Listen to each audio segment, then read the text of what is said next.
je vous parle de gain en capital avec un risque zéro. Nous sommes toujours dans le marché obligataire. Lors de la dernière vidéo, je vous ai parlé de la différence entre une obligation et un fonds négocié en bourse. Et dans les obligations, l'avantage, c'est qu'on a des revenus fixes qui nous sont versés. Et aussi, à la fin, on a la garantie que notre capital est protégé parce qu'il va y avoir un remboursement du capital à l'échéance. Alors, fait que c'était ça. En gros, là, moi, je disais, bon, quand on est dans le marché obligataire, on peut avoir du revenu. Et lorsqu'on va dans les fonds négociés en bourse, il y a une volatilité, il y a une variation qui peut arriver selon la hausse de taux. Alors, comment faire du gain capital avec un risque zéro? Bon, il y a une condition, c'est l'émetteur. Alors, lorsqu'on va avec les provinces, l'Ontario, du Québec ou les municipalités, à ce moment-là, on a le risque est presque nul parce que eux, on sait qu'il y a un pouvoir de taxation. Alors, ça fait que c'est pas comme d'émettre une obligation d'une entreprise. Alors, c'est très, très, très différent. Alors, fait que c'est toi qu'on dit que le risque est de zéro. Aussi, on peut, comment transformer un revenu d'intérêt en gain en capital? Alors, c'est ce qu'on va voir tout à l'heure. Aussi, est-ce que vous avez, vous, des pertes latentes, là, des pertes accumulées dans votre portefeuille, puis là, vous vous dites, oh, moi, Lynn, là, je veux plus prendre de risques, là. Alors, fait que ces pertes latentes-là, vous savez que des pertes en capital, on peut les passer seulement contre du gain en capital ou au décès.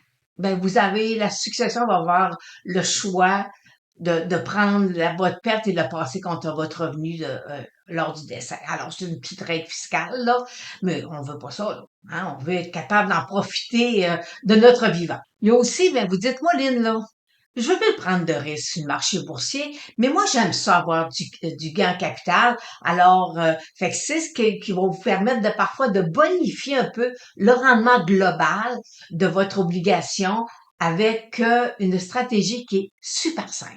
Alors, on trouve ces produits-là chez le courtier escompteur ou le courtier de plein exercice. Alors, vous allez voir votre conseiller financier. Alors, lui va être capable de vous guider là, vers le produit que je vais vous suggérer. Mais avant de poursuivre là, avec la démonstration, je dois vous spécifier, OK? Un taux d'intérêt, vous êtes imposé à 100%, tandis qu'un gain en capital, vous êtes imposé à 50%.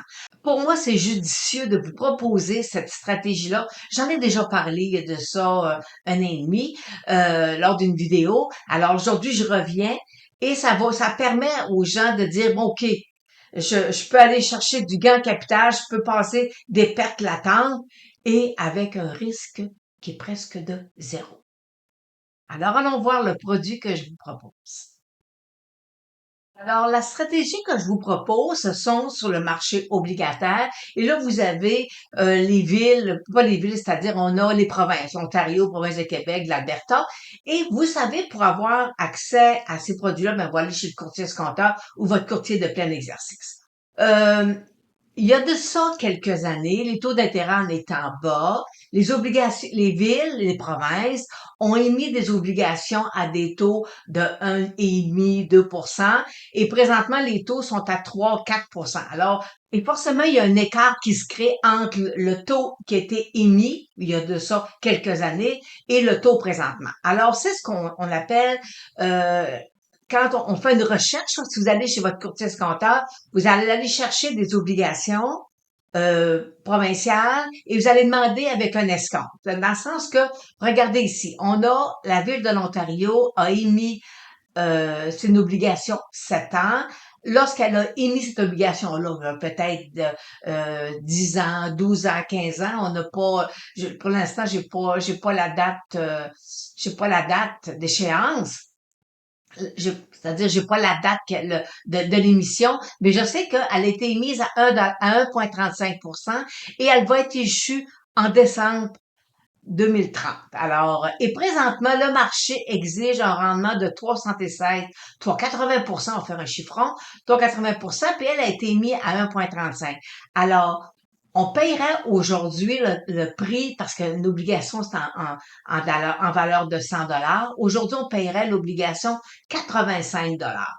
Ça veut dire qu'entre le moment que que j'achète mon obligation, je paye, exemple, on fait un chiffron, là, je mets 100 000, je débourse 85 560 et 80 dollars, et à échéance, ils vont me remettre 100 000 dollars. Fait que je vais avoir un gain en capital de 14 000, faisons un chiffron, là, 15 000 piastres, OK?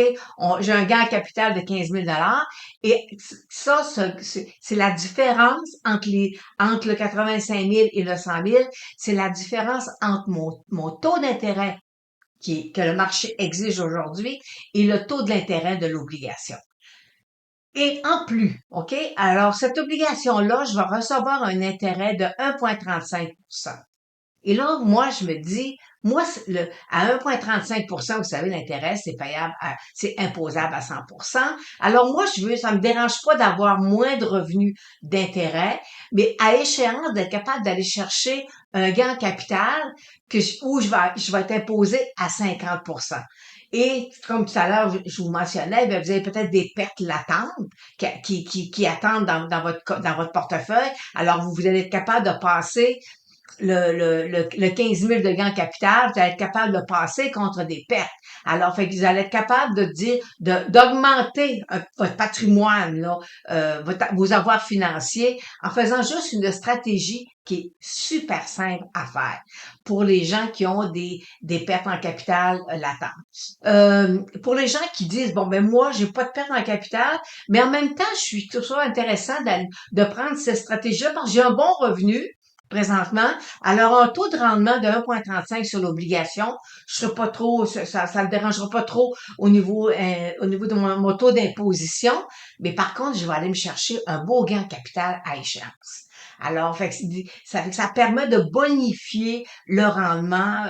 Ça nous permet de prendre un intérêt qui généralement aurait dû être versé à 3,8%, et de se contenter de 1,35 et d'avoir à l'échéance du gain en capital. Fait que c'est de prendre un revenu d'intérêt que si j'achetais une obligation aujourd'hui, là, j'aurais un rendement de 3,8, mais là, je me dis, je vais en avoir moins.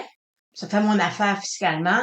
Et à échéance, je vais avoir du gain en capital imposé à 50%. Alors ça, c'est des stratégies qu'on peut faire dans des portefeuilles là, de gens qui ont des pertes en capital ou qui veulent avoir du gain en capital, mais qui ne veulent pas prendre le risque du marché boursier. Alors, le marché obligataire vous offre cette opportunité-là d'aller chercher du gain en capital avec un risque qui est beaucoup moindre lorsqu'on a des émetteurs comme l'Ontario, province de Québec ou l'Alberta. Alors, voyez-vous, aujourd'hui, c'était ça, mon petit clin d'œil sur le marché obligataire.